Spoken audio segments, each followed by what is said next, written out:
Hello everyone. In the previous video, we have discussed how to use the direct map cache and how to design the direct map cache.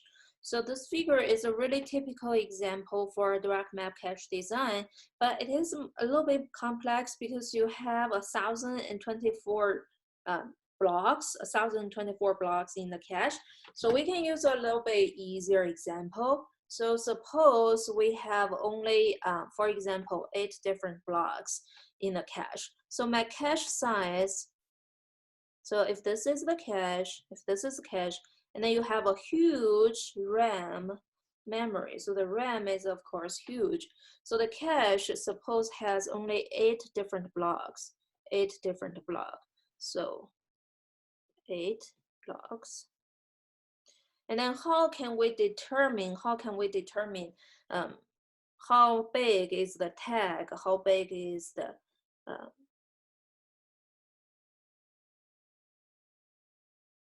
tag start. So for each 32-bit address, suppose we're reading any random address. We're reading from any random address. And remember the lower 2 bits, they're always 0, so you don't need to care about them. And then if your cache has only 8 blocks, 1, 2, 3, 4, 5, 6, 7. So if your cache has only 8 blocks, that means I do need 3 bits. Used as the index, used as the cache index, use it as the cache index, right?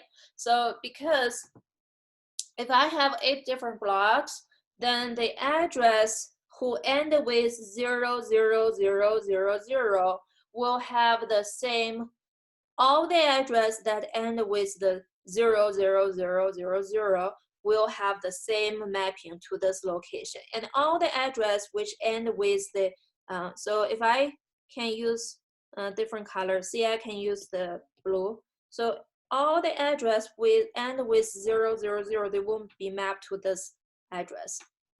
They will be mapped to the first block in a cache. And all the address who end with, for example, 001, they will map to the second. They will map to the second row here. They will map to the second row here. And all the address who end with 010, they will map to the third block. They will map to the third block. And all the address who end with 011, they will map to the fourth block. They will map to the fourth block. So on and so forth. And then you could figure out all, so we actually have to spend 3 bits. We actually have to spend 3 bits because 3 bits is enough for us. 3 bits is enough for us to represent 8 different locations. 3 bits will needed. 3 bits will be needed as the index, as the cache index. So 001, sorry, 0000001, 0100011, dot. So 3 bits will be needed as the index, and that's why you will have the tag which only contains 32 minus 2 minus 3, 32 minus 2 minus 3, which is 27 bits, right? So this is one example. Let's look at another example. Suppose the cache has 4 blocks. And remember, we have a huge RAM. Right? And then for each 32-bit address, then the lower 2 bits, I don't care because they're always 0. And I will need to consider how big is my tag and how big, is the cache index. remember there's only 4 different locations, so your cache index can be 000111011, four different binary combination, 4 different binary pattern. So they are considered as the cache index. And remember, so whatever memory address end with 0000 will map to the first block, and whatever memory address end with 0100 will map to the second block. So the memory address who end with 0000, there are many of those memory address, right? So as long as you have the second the lower two bits after the byte offset, those are 00, then they will map to the same block. They will map to the same block. So then how big is the tag? So the size of the tag equals 32 minus 2 minus 2 here, because we only need 2 bits for a cache index, and that will give me 28 bits. So that means, you know, the more block you have, then the more cache index the bigger cache index you need. And the bigger your cache index is, then the smaller your tag is. And this example, we have 1024 rows, 1024 different blocks inside of the cache. So I will need to spend 10 bits as the cache index. So that's why the tag has to be 20 bits. The tag is the leftover, which is 20 bits. And then let's consider how to use the direct memory, direct mapped cache, and what is the performance of direct map cache. So remember, we're trying to read from the cache, and then sometimes if that piece of data is in the cache, then it will be a hit. If the piece of data we want is not in the cache, then it will be a miss. Right? So we're trying to consider, well, of course, we want our hit rate as high as we can, but of course, it's not your, right? So suppose we're reading from different memory locations, and right now we're dealing with, so we list the address of the data we want. We listed the address of the data we want, and pay attention, it is a word address here, so it is already, so it did not include the lowest 2 bits for the byte offset. So it's just one simple example, try to understand the miss and hit. So don't worry about the format of the address too much. So suppose the address is 11010. This is where we want, which piece of data we want. By looking at the address, we know we want to read from this, we want this piece of data. And then originally, all the memory the cache should be empty. And by checking the size of the cache, so we could count 1, 2, 3, 4, 5, 6, 7, 8. So there are 8 blocks for this given direct map cache. So as there are 8 different blocks, so the cache index will need 3 bits. As the cache index. Right? So remember, the cache index can be copied, so you don't have to store it as a tag. So the tag will only store the higher 2 bits except the lower 3 bits. So the lower 3 bits are used as cache index. So I do not need to store it. And the tag will be the leftover. 2 bits. So that's why the tag for this piece of data is 11. And originally, this piece of data is not in the memory, is not in the cache. So I have to put it in the cache in case I want to use it again, right? So I will fill in the cache location 010. Why I have to fill cache location 010? Because the lower 3 bits tells me the index. Right? So it is the third location inside of the cache. third location inside of the cache. So I need to fill in the third location of the cache with the data. So this is actually whatever data you have inside of the memory location 11010. So you just take that piece of data and put it in the third location of the cache, right?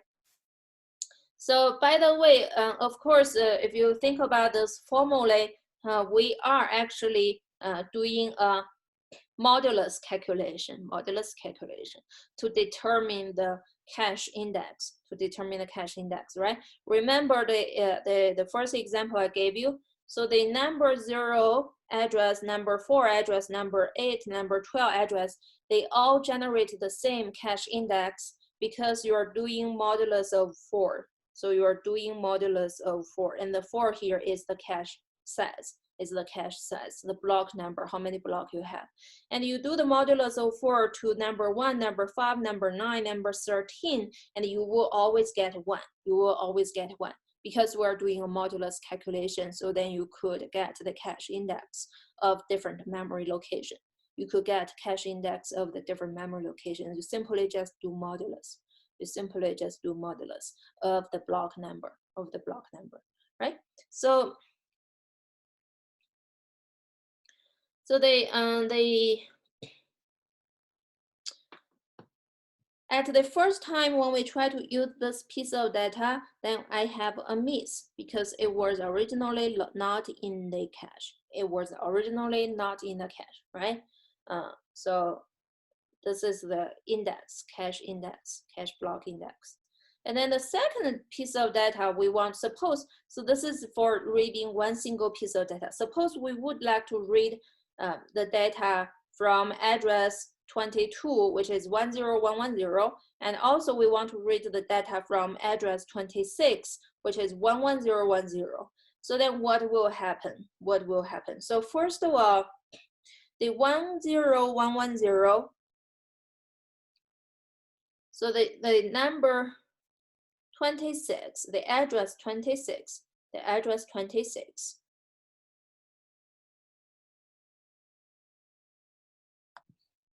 So suppose originally the data from memory location 11010 and 10110, they are inside of the cache. And then you will of course get a hit. Right? If they are not originally in the cache, suppose this is the first time you read those two pieces of data, and then of course both of them you will get a miss. Because they were originally placed into the data, right? So from the previous page, so I just had this data placed into the location 3 and the location 7. So then, of course, when I read them again, then I will have hit and hit, right? And suppose what I want to read from the cache is the address 16, 3, and 16. So this is in the order how I read the data. So I want to read the data from this address, and I want to read data from this address, and I want to read data from this address. So this is what we do in the program. What will happen? So first of all, when you read from address 16, so the lower 3 bits indicate it should be mapped to the first cache block. However, your first cache block is empty. So you have to put the data there, and your first time read is a miss. And the second read is reading data from memory address 3, and the lower 3 bits here tells you should read from the third. You should read from the third location. Of the cache. However, the third block does have the memory data 1. So if this is the first time you read it, so I guess I should change the color a little bit.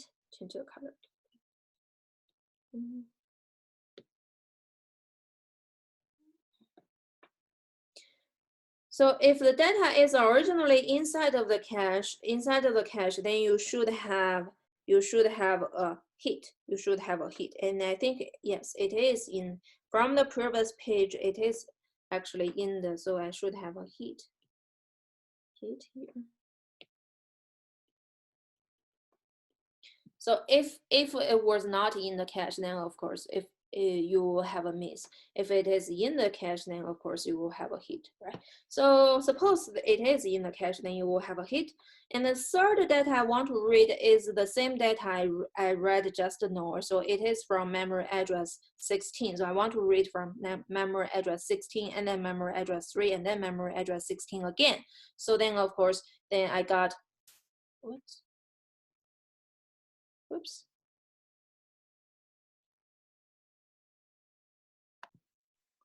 So then the second read is from memory location 3, then we'll have a hit. The third read is again from memory location 16. And then remember that I just put memory location 16, the data from memory location 16 into my first block, just now, right? So I just put that into the first block. So it is already in the cache. It is already in the cache. So that's why you will have a hit. So the first time you meet that piece of data, you have a miss because it is not in the cache. And then you will put that piece of data in the cache. And later on, if you want to use it again, then you will have a hit because it is copied in your cache, so you don't have to go to the RAM to read it. So this is in general how we use the cache. However, remember that we might deal with complex example like suppose, so just like the example of this one. So both the apple and the triangle, they share the same location.